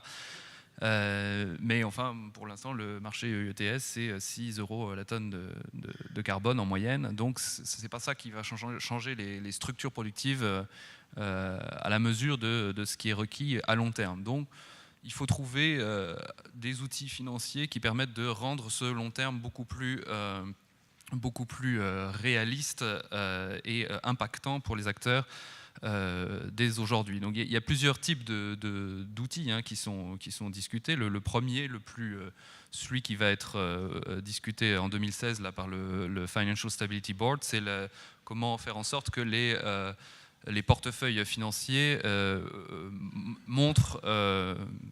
délivrent l'information du scénario carbone auquel ils sont associés. Donc on aura un choix, les investisseurs auront le choix et pourront avoir l'information sur le contenu carbone du portefeuille financier. Donc ça c'est à l'étude, mais ça se fera toujours de manière volontaire. Alors dans la loi de transition énergétique française, il y a un article aussi qui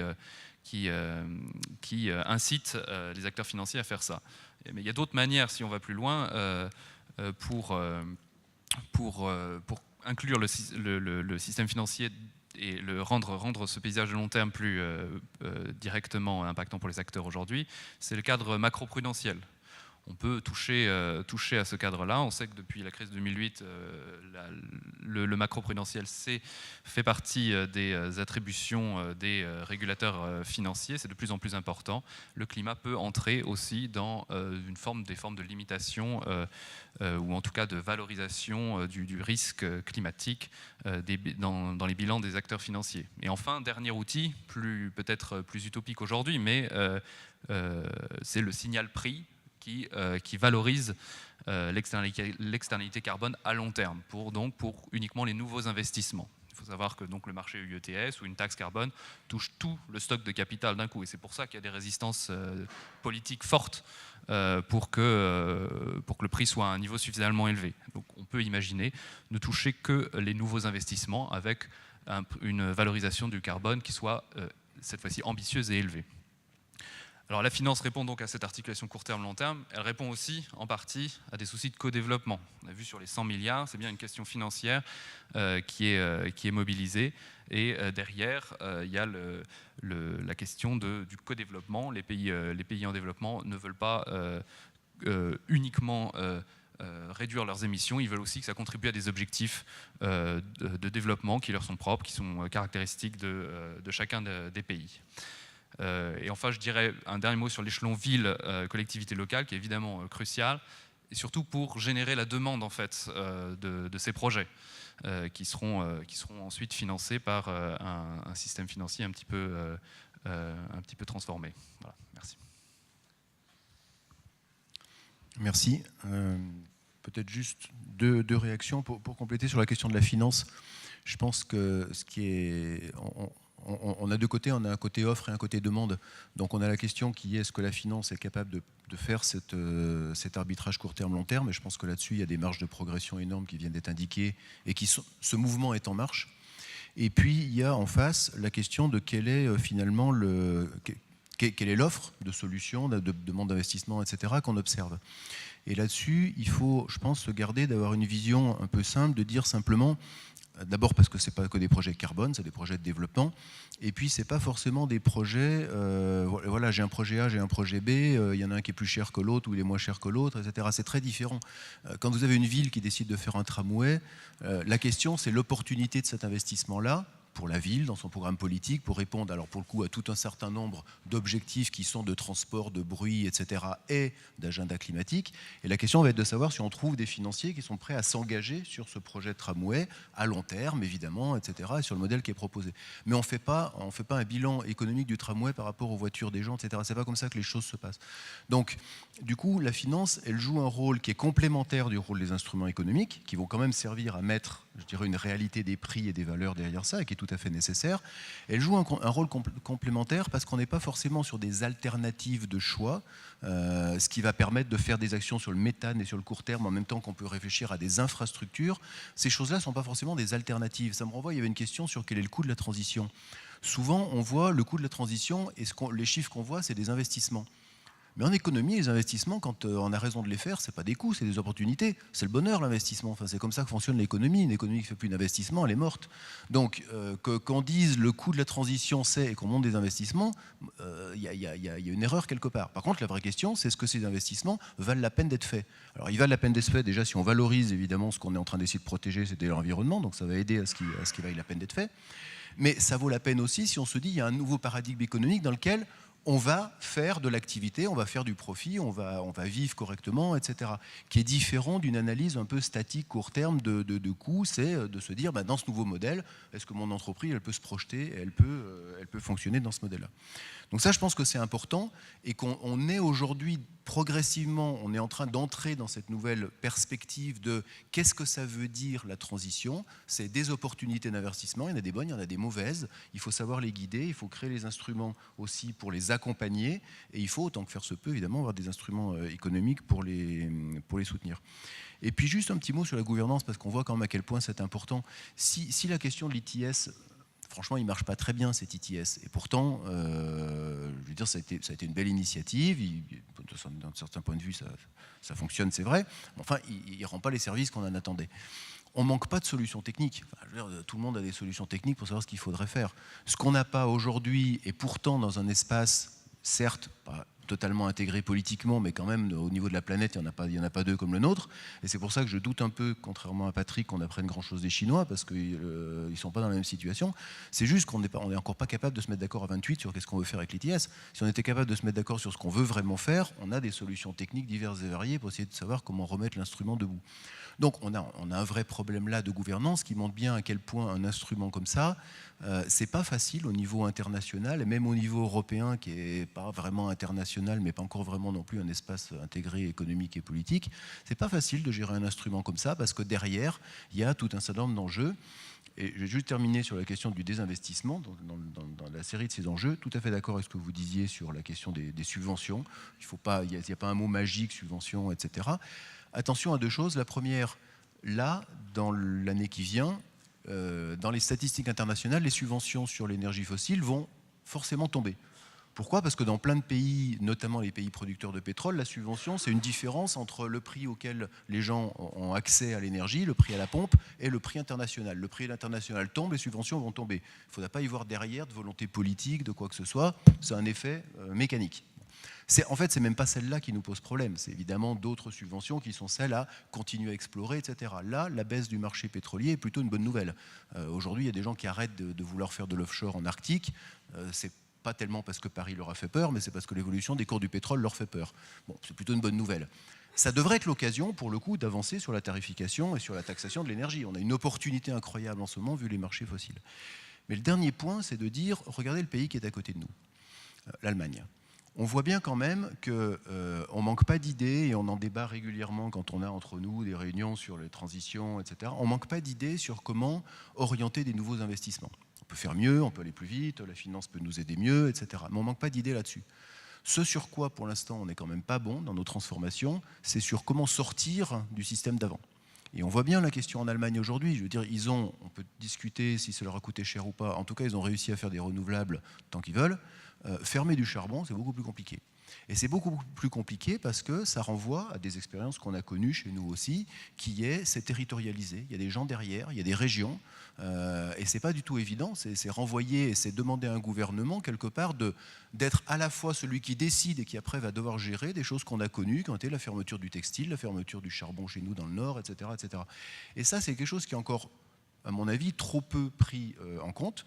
Parce que, évidemment, on a des bouleversements industriels importants derrière ces transitions. Il y a plein d'opportunités, on en parle beaucoup, le rapport Calderon et tout ça en parle. Il va falloir gérer ces choses-là.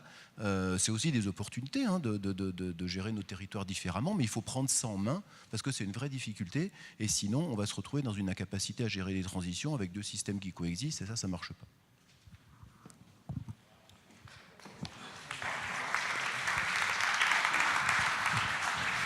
Bon, ben, je pense que merci. Je pense que maintenant, je vais laisser la parole à Christian. Merci beaucoup. Écoutez, je ne vais pas en rajouter une couche. Merci à tous nos panélistes, merci à toute l'audience. Moi, j'ai retenu 3 choses quand même de cette matinée, dans laquelle je ne suis volontairement pas intervenu parmi les panélistes.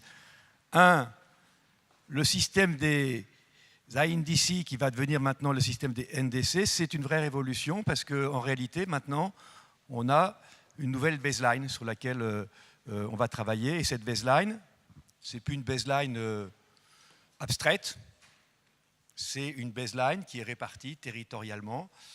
Et on voit bien qu'il va falloir travailler beaucoup pour faire rapprocher cette baseline des grandes transformations qui permettent de réduire les risques climatiques. 2, je pense qu'il y a une unanimité assez large, y compris de la science naturelle, que on a besoin maintenant de remplir la corbeille. On a fait une belle corbeille. Ici, c'est le lieu pour parler de corbeille. Donc l'accord climatique, c'est une très belle corbeille. Maintenant, il faut mettre des choses dedans. Et on voit bien que les instruments économiques et financiers, ce n'est pas l'alpha et l'oméga, ce n'est pas la base de l'accord, mais si on ne les met pas en place très vite, on risque fort de maintenir ce grand schisme entre le monde de le microcosme de la négociation et puis le monde réel. Bon. Et le troisième point, la chaire économie du climat est évidemment très, très volontaire là-dedans. Ce n'est pas une question d'optimisme ou de pessimisme, c'est une question, maintenant il faut y aller. Et il y a une question qui me soucie beaucoup dans ces instruments économiques et financiers, c'est que probablement on ne peut pas tout mettre. C'est-à-dire que souvent on raisonne comme si on allait additionner toutes les initiatives. Mais le problème, c'est que ça risque de ne pas bien s'additionner. Et l'exemple du marché européen des quotas nous montre bien qu'on ne peut pas faire tout avec n'importe quoi. On ne peut pas à la fois mettre des feed-in tarifs et vouloir... Donc je crois que l'un des grands enjeux dans les années qui viennent, c'est évidemment de mettre les instruments économiques et financiers dans la corbeille. Mais le problème, c'est qu'ils ne sont pas tous compatibles. Et donc, nous, le job des économistes, si on a un rôle à jouer, moi je pense que oui, si on a un rôle à jouer, ça va être aussi de dire, on ne peut pas mettre n'importe quel instrument dans la corbeille, et tout instrument, comme ça a été dit, de toute façon, la vraie difficulté, c'est les impacts distributifs. Et ça, c'est fondamental, c'est mon expérience sur la taxe carbone. pousser un gouvernement à mettre en place une taxe carbone, c'est pas tellement de se poser la question s'il faut rentrer le truc à 10, 20 ou 40 ou 100. C'est de trouver le bon compromis qui, derrière, permet, avec la valeur qu'on accorde collectivement au climat, avec les prix du carbone, de faire les bonnes redistributions. Bon, voilà ce que j'ai retenu, mais chacun d'entre vous aura retenu sans doute des choses différentes. Merci à tous nos orateurs, merci à nos deux présidents, à notre présidente et à notre président de table ronde. Et maintenant, le meilleur moment de ces matinées, c'est évidemment celui où on se retrouve autour de la corbeille, non pas pour échanger des quotas de CO2, mais pour manger ensemble un sandwich. Merci à tous et bonne journée.